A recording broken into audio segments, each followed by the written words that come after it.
The Book of Judges, chapter 1. After the death of Joshua, the Israelites asked the Lord, "Who of us is to go up first to fight against the Canaanites?" The Lord answered, "Judah shall go up. I have given the land into their hands." The men of Judah then said to the Simeonites, their fellow Israelites, "Come up with us into the territory allotted to us, to fight against the Canaanites. We in turn will go with you into yours." So the Simeonites went with them.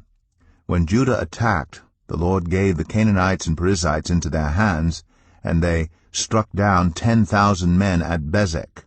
It was there that they found Adoni-Bezek and fought against him, putting to rout the Canaanites and Perizzites. Adoni-Bezek fled, but they chased him and caught him and cut off his thumbs and big toes. Then Adoni-Bezek said, 70 kings with their thumbs and big toes cut off have picked up scraps under my table. Now God has paid me back for what I did to them." They brought him to Jerusalem, and he died there. The men of Judah attacked Jerusalem also, and took it. They put the city to the sword, and set it on fire. After that, Judah went down to fight against the Canaanites living in the hill country, the Negev, and the western foothills. They advanced against the Canaanites living in Hebron, formerly called Kiriath Arba, and defeated Sheshai, Ahiman, and Talmai. From there they advanced against the people living in Debir, formerly called Kiriath Sepher. And Caleb said, "I will give my daughter Achsah in marriage to the man who attacks and captures Kiriath Sepher." Othniel, son of Kenaz, Caleb's younger brother, took it. So Caleb gave his daughter Achsah to him in marriage. One day when she came to Othniel, she urged him to ask her father for a field. When she got off her donkey, Caleb asked her, "What can I do for you?" She replied, "Do me a special favor. Since you have given me land in the Negev, give me also springs of water." So Caleb gave her the upper and lower springs. The descendants of Moses' father-in-law, the Kenite, went up from the city of palms with the people of Judah to live among the inhabitants of the desert of Judah, in the Negev near Arad. Then the men of Judah went with the Simeonites, their fellow Israelites, and attacked the Canaanites living in Zephath, and they totally destroyed the city. Therefore it was called Hormah. Judah also took Gaza, Ashkelon, and Ekron, each city with its territory. The Lord was with the men of Judah. They took possession of the hill country, but they were unable to drive the people from the plains because they had chariots fitted with iron. As Moses had promised, Hebron was given to Caleb, who drove from it the 3 sons of Anak. The Benjamites, however, did not drive out the Jebusites who were living in Jerusalem. To this day the Jebusites live there with the Benjamites. Now the tribes of Joseph attacked Bethel, and the Lord was with them. When they sent men to spy out Bethel, formerly called Luz, the spies saw a man coming out of the city, and they said to him, "Show us how to get into the city, and we will see that you are treated well." So he showed them, and they put the city to the sword, but spared the man and his whole family. He then went to the land of the Hittites, where he built a city and called it Luz, which is its name to this day. But Manasseh did not drive out the people of Bethshan, or Tanakh, or Dor, or Ibleam, or Megiddo, and their surrounding settlements, for the Canaanites were determined to live in that land. When Israel became strong, they pressed the Canaanites into forced labor, but never drove them out completely. Nor did Ephraim drive out the Canaanites living in Gezer, but the Canaanites continued to live there among them.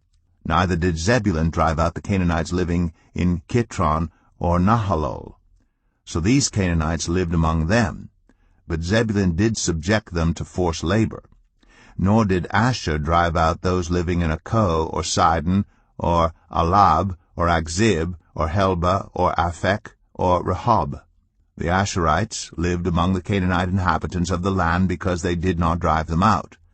Neither did Naphtali drive out those living in Beth-Shemesh or Beth-Anath, but the Naphtalites too lived among the Canaanite inhabitants of the land. And those living in Beth-Shemesh and Beth-Anath became forced laborers for them. The Amorites confined the Danites to the hill country, not allowing them to come down into the plain.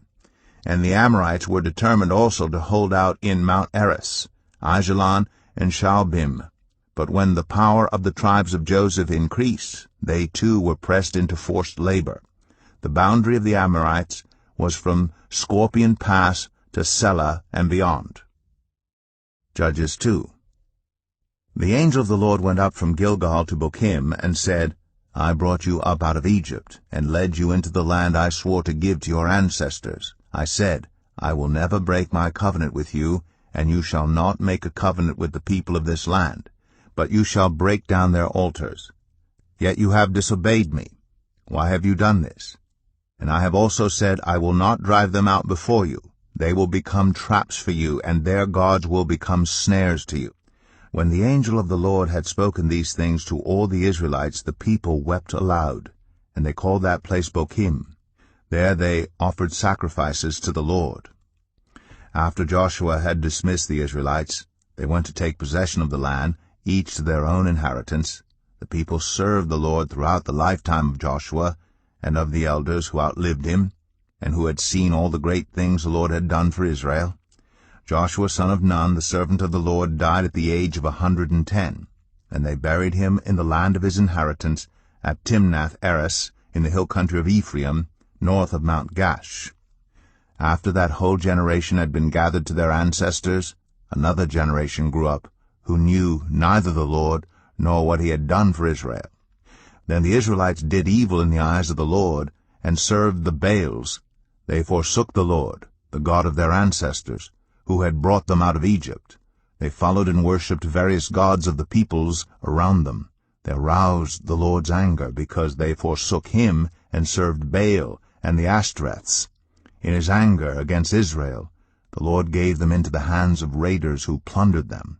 He sold them into the hands of their enemies all around, whom they were no longer able to resist.